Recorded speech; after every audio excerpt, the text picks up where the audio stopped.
এই যে দেখছেন আপনার ভেলপুরির মশলা একসাথে মিক্সার করছে সেই শাইন ভাই। আমরা সব অধীর আগ্রহে বসে আছি, অনেক মানুষ এই ভেলপুরি খাওয়ার জন্য বসে আছি। প্রায় 2 ঘন্টা হলো এই খাওয়ার জন্য আমরা বসে আছি। এই যে দেখছেন মশলা হয়ে গেছে, এখন শাইন ভাই আমাদের আর মশলা শেষ হয় নাই, এখন হচ্ছে। এগুলো দিচ্ছে পেঁয়াজ। ওইটা তুলো ফেলাই দিতে। হ্যাঁ,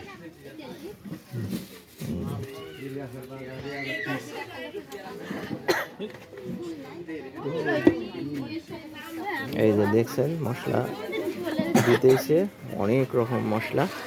এই যে সব এই বোতলগুলো সবগুলোই মশলার বোতল, সকল প্রকারের মশলা মিক্স করার পরে তারপরে ভেলপুরি খাইতে দিবে আর কি।